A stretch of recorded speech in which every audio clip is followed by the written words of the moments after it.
जय श्री राधे गोविंद, श्री हरिवंश। हमारी प्रियाजू हम सब पर अपनी कृपा दृष्टि सदैव बनाए रखे। आज हम इस वीडियो में वैशाख पूर्णिमा की व्रत कथा सुनेंगे। तो पहले वैशाख पूर्णिमा का महत्व जान लेते हैं। वैशाख पूर्णिमा को बुद्ध पूर्णिमा के रूप में भी मनाया जाता है, क्योंकि इसी दिन भगवान बुद्ध का जन्म ज्ञान प्राप्ति हुआ था। इस दिन बौद्ध धर्म के लोग विशेष पूजा अर्चना करते हैं और इसके अलावा वैशाख पूर्णिमा को सत्यनारायण भगवान की पूजा के लिए भी शुभ माना जाता है और इस दिन सत्यनारायण व्रत रखने और सत्यनारायण कथा सुनने से भी मनोकामनाएं पूर्ण होती हैं। इसके साथ ही जीवन में खुशहाली आती है। वैशाख पूर्णिमा पर पिंडदान करने का भी बहुत अधिक महत्व बताया गया है, क्योंकि यही तिथि शुभ और पवित्र मानी जाती है। इस दिन किए गए पिंडदान से पितरों को तृप्ति मिलती है और उन्हें मोक्ष मिलता है। और वैशाख पूर्णिमा पर पिंडदान करने से पितृदोष से भी मुक्ति मिलती है। वैशाख शुक्ल पक्ष की पूर्णिमा को पीपल पूर्णिमा भी कहा जाता है। इस माह में हजारों श्रद्धालु पवित्र तीर्थों पर स्नान, दान और पुण्य कर्म करके मोक्ष की प्राप्ति का मार्ग प्रशस्त करते हैं। स्कंद पुराण में वर्णित है कि ब्रह्मा जी ने वैशाख मास को समस्त मासों में श्रेष्ठ बताया है, इसलिए यह मास विष्णु भगवान को अत्यंत प्रिय है। वैशाख शुक्ल त्रयोदशी से लेकर पूर्णिमा तक की तिथियां पुष्करणी तिथियां कही गई हैं। इन दिनों में स्नान और दान का विशेष महत्व है।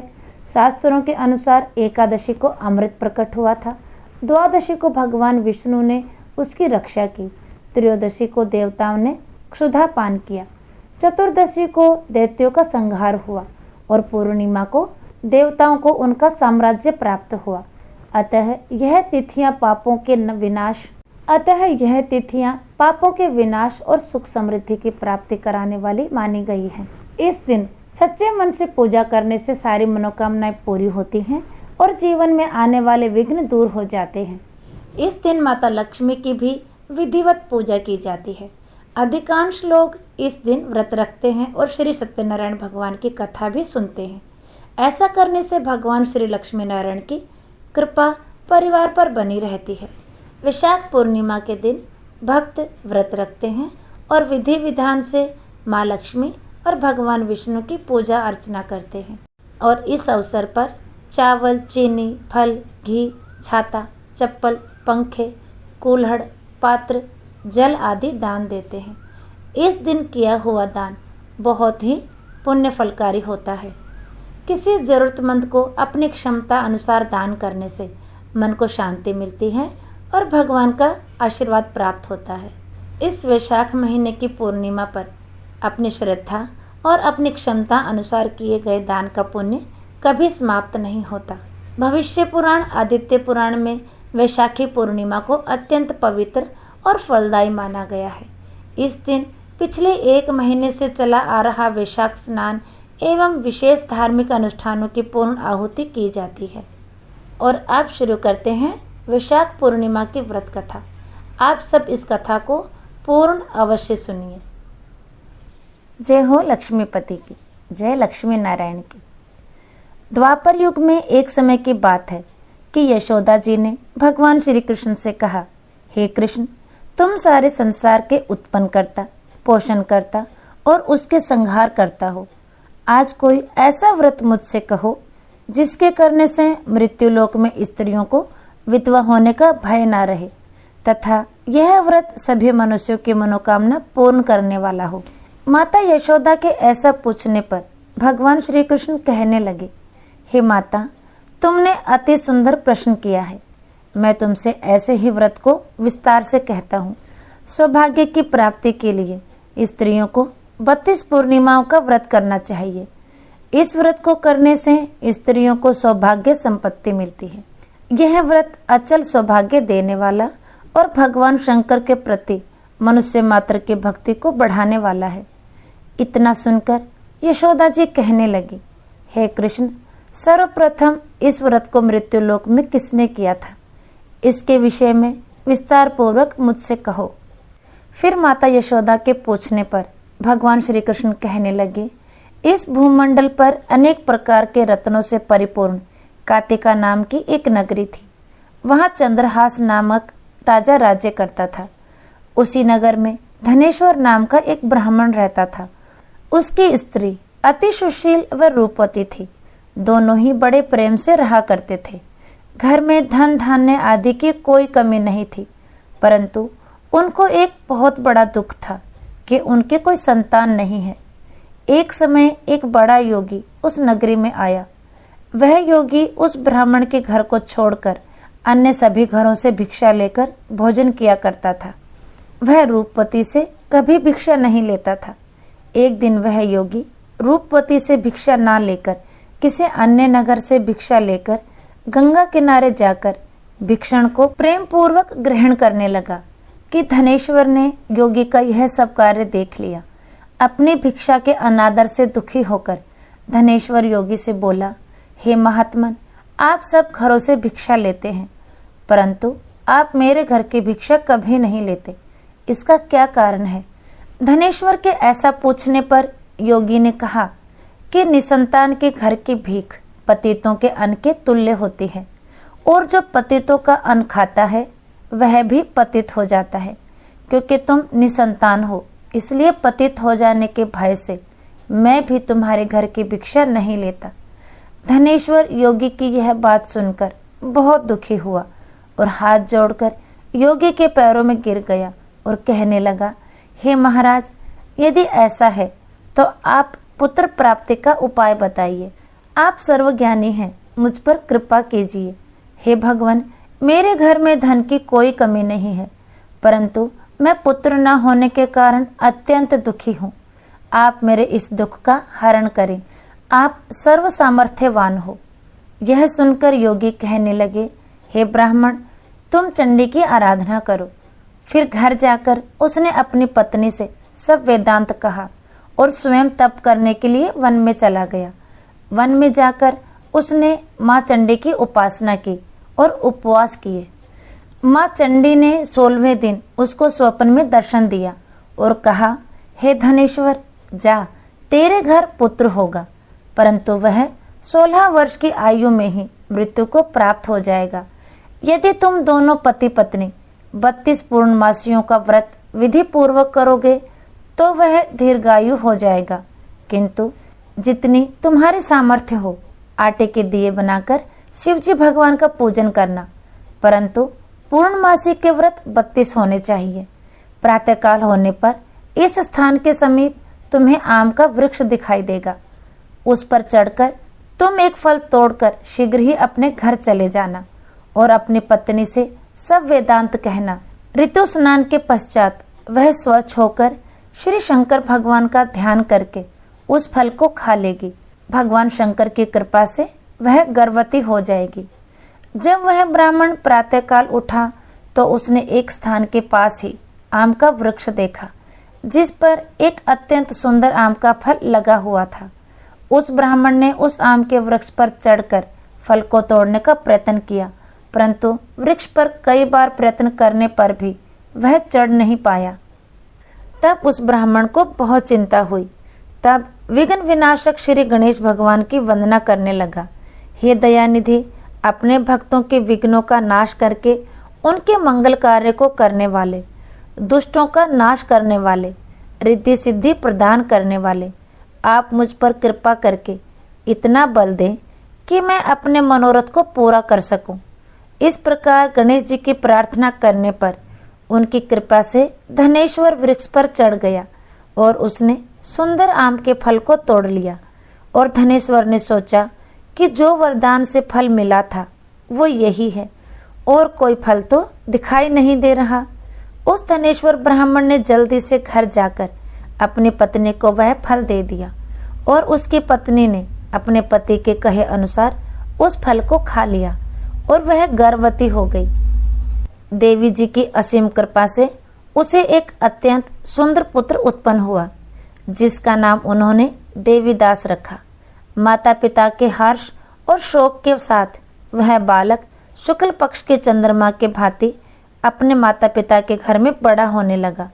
भवानी की कृपा से वह बालक बहुत ही सुंदर, सुशील, विद्या पढ़ने में बहुत ही निपुण हो गया। दुर्गा जी की आज्ञा के अनुसार पिता ने 32 पूर्णमासी का व्रत रखना आरंभ कर दिया, जिससे उसका पुत्र बड़ी आयु वाला हो जाए। 16वां वर्ष लगते ही देवीदास के माता पिता को बड़ी चिंता हो गई कि कहीं उनके पुत्र की इस वर्ष मृत्यु न हो जाए। इसलिए उन्होंने अपने मन में विचार किया कि यदि यह दुर्घटना उनके सामने हो गई तो वे कैसे सहन करेंगे। इसलिए उन्होंने देवीदास के मामा को बुलाया और कहा, हमारी एक बहुत बड़ी इच्छा है कि देवीदास 1 वर्ष तक काशी में जाकर विद्या अध्ययन करे। उसको अकेला कभी भी नहीं छोड़ना चाहिए, इसलिए साथ में तुम चले जाओ और 1 वर्ष के पश्चात इसको वापस ले आना। सब प्रबंध करके माता पिता ने काशी जाने के लिए देवीदास को एक घोड़े पर बिठाकर उसके मामा को साथ भेज दिया, परंतु यह बात उसके मामा या किसी और को नहीं बताई। धनेश्वर तथा उसकी पत्नी ने अपने पुत्र की मंगल कामना तथा दीर्घ आयु के लिए भगवती दुर्गा की आराधना और पूर्णमासियों का व्रत करना प्रारंभ कर दिया। इस प्रकार बराबर 32 पूर्णिमाओं के व्रत को उन्होंने पूरा किया। कुछ समय पश्चात एक दिन वह मामा और भांजा मार्ग में रात बिताने के लिए किसी गांव में ठहरे हुए थे। उस दिन उस गांव में ब्राह्मण की अत्यंत सुंदर, सुशील और गुणवती कन्या का विवाह होने वाला था। जिस धर्मशाला के अंदर वर और उसकी बारात ठहरी हुई थी, उसी धर्मशाला में देवीदास और उसके मामा भी ठहरे हुए थे। संयोगवश कन्या को तेल आदि चढ़ाकर मंडप आदि का कार्य किया गया तो लगन के समय वर को धनुर्वात हो गया। इसलिए वर के पिता ने अपने कुटुंबियों से विमर्श करके निश्चय किया कि यह देवीदास मेरे पुत्र जैसा ही सुंदर है, मैं इसके साथ ही लगन करवा दूं और बाद में विवाह के अन्य कार्य मेरे लड़के के साथ हो जाएंगे। ऐसा सोचकर देवीदास के मामा से जाकर बोला कि तुम थोड़ी देर के लिए अपना भांजा हमें दे दो, जिससे विवाह के लगन का सब कार्य सुचारू रूप से हो सके। तब देवीदास का मामा कहने लगा, जो कुछ भी वधु पक्ष से कन्यादान के समय वर को मिले वह सब हमें दे दिया जाए, तो मेरा भांजा इस बारात का दूल्हा बन जाएगा। यह बात वर के पिता ने यह बात स्वीकार कर ली। इसके बाद देवीदास का विवाह कन्या के साथ संपन्न हो गया। इसके बाद वह अपनी पत्नी के साथ भोजन न कर सका और मन में विचार करने लगा कि ना जाने यह किसकी पत्नी होगी। यह सोचकर उसकी आंखों में आंसू आ गए। तब वधू ने पूछा कि क्या बात है, आप उदास क्यों हैं? तब उसने सारी बातें पत्नी को बता दी। तब कन्या कहने लगी, यह ब्रह्म विवाद के विपरीत है, आप मेरे ही पति हैं, मैं आपकी पत्नी रहूंगी। तब वधू कहने लगी कि यह ब्रह्म विवाह के विपरीत कैसे हो सकता है? देव, ब्राह्मण और अग्नि के सामने मैंने आपको ही पति माना है, इसलिए आप ही मेरे पति हैं, मैं आपकी ही पत्नी रहूंगी, अन्य किसी की कदापि नहीं। देवीदास ने कहा, ऐसा मत करिए, क्योंकि मेरी आयु बहुत कम है, मेरे पश्चात आपकी क्या गति होगी। इन बातों को अच्छी तरह विचार कर लो। परंतु वह दृढ़ विचारों वाली लड़की थी। वह बोली, जो आपकी गति होगी वही मेरी गति होगी। हे स्वामी, आप उठिए और भोजन कीजिए, आप निश्चय ही भूखे होंगे। तब देवीदास और उसकी पत्नी ने भोजन किया तथा शेष रात्रि वह सोते रहे। प्रातःकाल देवीदास ने अपनी पत्नी को 3 नगों से जड़ी हुई एक अंगूठी दी और एक रुमाल दिया और बोला, हे प्रिय, इसे लो और संकेत समझकर स्थिर चित्त हो जाओ। मेरा मरण और जीवन जानने के लिए एक पुष्प वाटिका बना लो, उसमें सुगंधित वाली एक नव मल्लिका लगाओ और उसको प्रतिदिन जल से सींचा करो और आनंद के साथ खेलो कूदो और उत्सव मनाओ। जिस समय और जिस दिन मेरा प्राणांत होगा, यह फूल सूख जाएंगे और जब यह फिर से हरे हो जाएं, तो समझ लेना मैं जीवित हूँ। यह बात निश्चय कर कर समझ लेना, इसमें कोई भी संशय नहीं है।